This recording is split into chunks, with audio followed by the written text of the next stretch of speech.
Hey guys, it's Mark here again. Today I'll be talking about the best fire mage trinkets, both for PvE and PvP. I'll first start with PvP trinkets, since it's a smaller, more straightforward topic. You definitely always want to run two PvP trinkets. One has to be Sinful Gladiator's Medallion or Sinful Gladiator's Brooch, since you want to be able to remove crowd control in delicate situations. Never go for adaptation trinkets, since they are easily abusable. Now, choosing Brooch or Medallion is a bit tricky. It depends on the comp you're running and the comp you're facing, or if you're a human and you have your racial. My own rule is to always go for Medallion, since I prefer to remove the crowd control at once. For second one, we have two options, depending on the situation and your team composition. You want to run Sinful Gladiator's Badge of Ferocity or Sinful Gladiator's Emblem. Usually always run the badge for extra spicy combustions, but there are situations in which you want more tankiness, so Emblem will prove useful there. It's important that you have two PvP trinkets for mages, since 40% increased benefit of versatility damage is quite a lot. Now for PvE, I'd say that there are two viable trinkets for the first trinket slot and about 9 trinkets for the second slot. First trinket slot that you always want to run is a stat trinket. That's an unused trinket which only gives flat stats. These trinkets work perfectly with our combustion and they're an absolute must-have. Currently in the expansion we have Instructable Quantum Device and a good old PvP trinket, Sinful Gladiator's Badge of Ferocity. I prefer Badge a lot more than Quantum Device. 3 minutes cooldown is a bit too much for me on a stat trinket.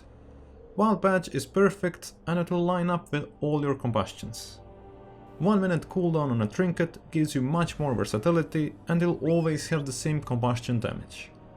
The only downside of the badge is that you will have to do PvP in order to get it. But this is something that is going on for a long time now, so I guess we got used to it. Now for the second trinket slot, things get a bit more interesting. We have a wide variety of trinkets and I'll talk about their solo and AoE capabilities, proper way to use them, and when I pass all the trinkets I'll give you my personal ranking of them. First trinket is Cabala's Hymnal. This is a trinket from the last boss. It's an OK trinket with an OK passive ability for mages. It gives critical strike on start and every minute after it, which affects our combustion window, and all that critical transforms into 50% less mastery. Basically this is a second stat trinket which will turn on every minute no matter the situation. It's not really good on solo targets since mastery isn't a very good stat during the combustion window. But for AoE this trinket is really good since we'll have more mastery during the combustion for bigger ignite spread. Dreadfire Vessel, another trinket from the last boss, and I love this trinket. It has a huge item level and its active gives a nice damage output. Sadly we can't pair the active with our combustion since the stat trinket is a lot more important. Proper way to use this trinket is to use it as soon as you can after using your badge trinket, and care about giving your stat trinket internal cooldown before combustion. I think that this trinket is very good for solo targets, but when it comes to AoE, the power of this trinket drops significantly. Imperial Ordnance, a trinket drop from Spires of Ascension. This isn't a very good trinket for solo targets due to mastery stat stick, but we have one exception and that's Sludge Fist Fight, due to us being able to prepare for a 100% more damage phase. You precast this 20 seconds before Sludge Fist is going to headbutt the pillar, and you will gain the intellect buff, plus other stat trinket, plus combustion during 100% damage period. Overall, this trinket isn't really good for solo targets, but when it comes to AoE, it really shines due to mastery stat stick and cool active. Glyph of Assimilation, trinket from Artificer. This trinket is almost a copy of Dreadfire Vessel, the only issue that this one offers a bit less item levels, so generally Dreadfire Vessel trinket from the same difficulty is going to be better than this one. You're going to use this trinket in the same way as you would use Dreadfire Vessel.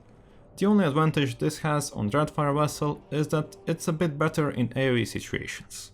When you target the ad, which is going to die, so you get a mastery buff.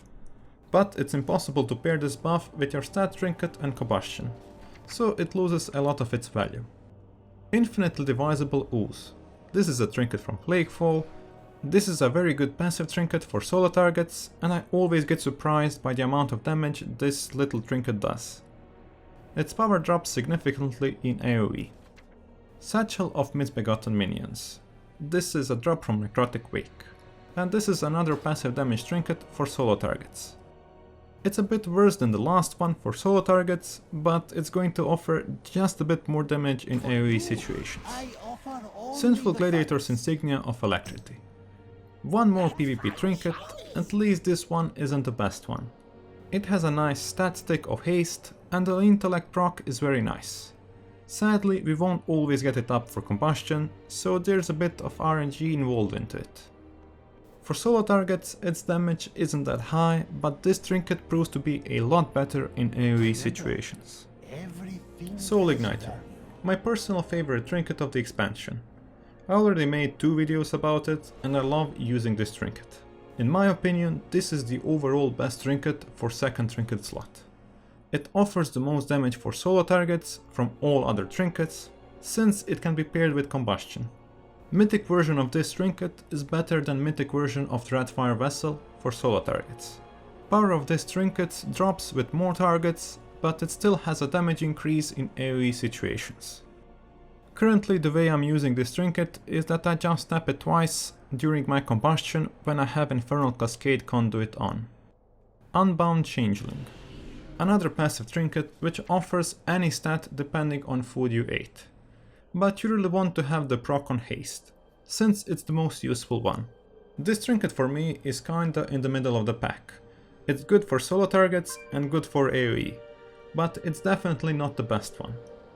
Good thing about it is that it's a proc, so you don't need to worry about pressing it. Now, after I covered all the trinkets, here's my personal list of their DPS rankings for solo targets,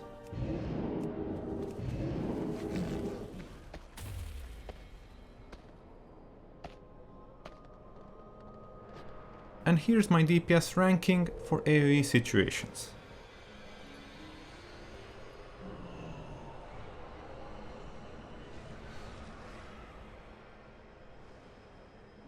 And that wraps up the video. Let me know your opinions on these trinkets down in the comments. I'd like to know if you agree with my list. Also, if you found this video helpful, please leave a like and consider subscribing for more mage content. Thanks, and until next one, take care.